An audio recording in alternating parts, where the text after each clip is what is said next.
Previously on Ballz. Hello, Zeke. Hi, How you doing? I'm fine, and you? All right, it's Ballz Radio here. Welcome to the show. Yeah. How are things going down there in London? Are you with the torch procession at the moment? Where are you? We are in St. Mary's, Twickenham, at the college, St. Mary's College. St. Mary's College. All right, Hezekie Sepeng on Ballz Radio this afternoon. Nice to chat to you again. And another day closer to the Olympic Games. I've been seeing some people tweeting going, the buzz has hit London. Do you guys feel it there? Very, very much. We were feeling it. When we arrived here, the weather was not good. We were a little bit worried about it, but it turned out that we brought some good weather from South Africa. The weather is great. Athletes are arriving, and my last athletes to arrive on the camp will be Oscar on Friday. So then we'll head off to the open ceremony. Yeah. All right. Does Oscar arrive later because of all the media interest in him? Are you guys kind of trying to keep him away from that? Because obviously there's a lot of media interest in the fact that Oscar is going to be partaking in both the Olympics and the Paralympics. Is that a tactical thing, or is it just because of his preparations that he's arriving later? No. It's because of his preparation.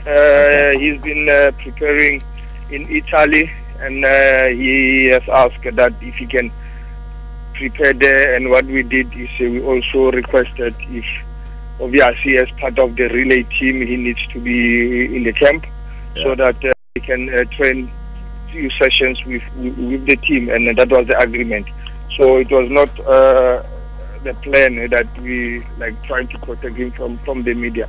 He's going to have a press release which will be organized by the office, and but everything needs to be planned ahead, because if according, when it comes to Oscar, if not everything's planned, then it will be chaos. Yeah. And as far as the athletes' preparation goes, obviously the athletics kicks in a little later on during the games, once the games are started.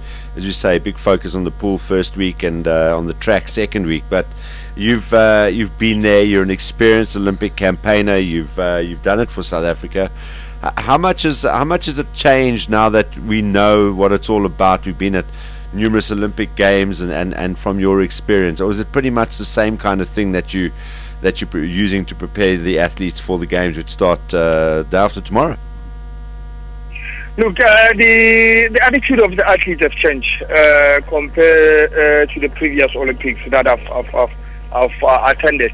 On the previous Olympics, you will have more athletes on the field that they say, they just happy to be Olympians, just to receive the South African colors, just to go there, and they will talk about experience. It's a first, they will take it as a big thing that they say it's the first Olympics. That means they don't give themselves an opportunity of even progressing to the next round, or even seeing themselves winning that medal.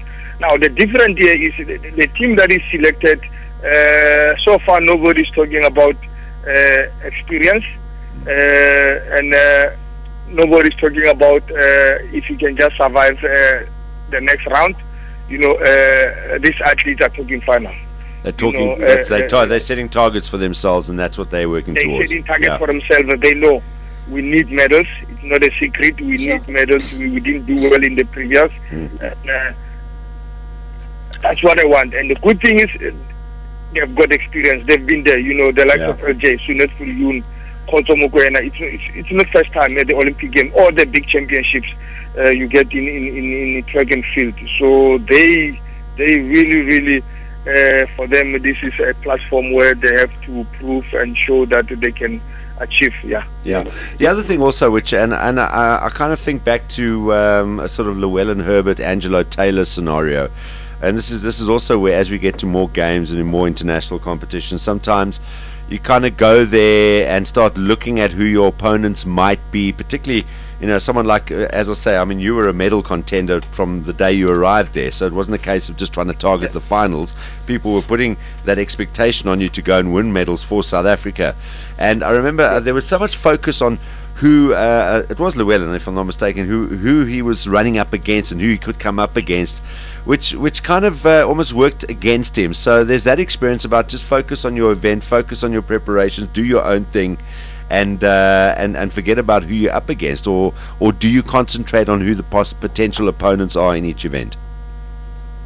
Look, it's really true what you say. The game has changed. It's proven in the past that once you start focusing on other people, then you will be distracted.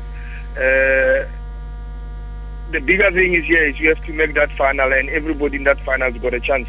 Yeah. And yeah, there is other events. Obviously, you need to look at your opponents.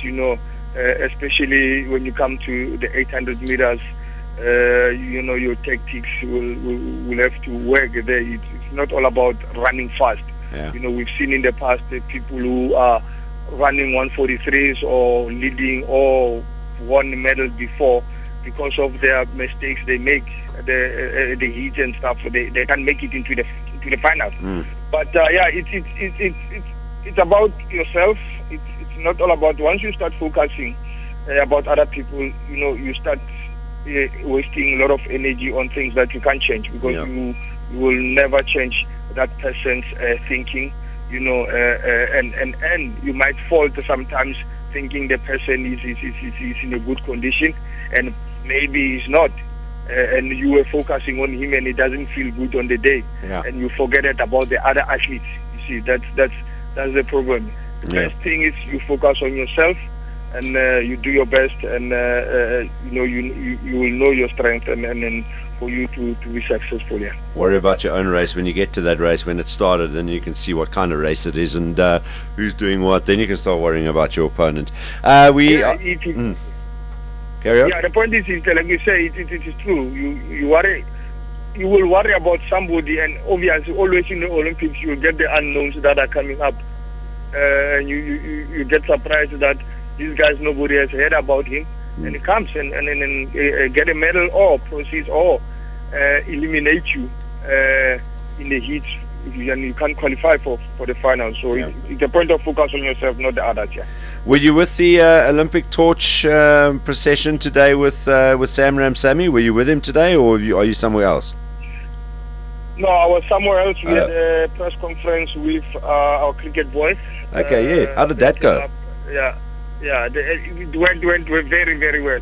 The guys came in and they donated. They gave Southcork a signed cricket shirt, and they very positive. Wished our guys very well, and our guys also, they feel very proud.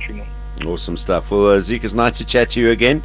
We'll send our athletes all the best. We look forward to seeing the track and field events. It's that and the pool excite me the most about these coming Olympic Games. We look forward to seeing how our boys and ladies are going to be performing on the track and in the field as well. Thanks for joining us this afternoon. Thank you very much. Cheers, Ezekiel. Bye-bye. There we go. Ezekiel Sepeng.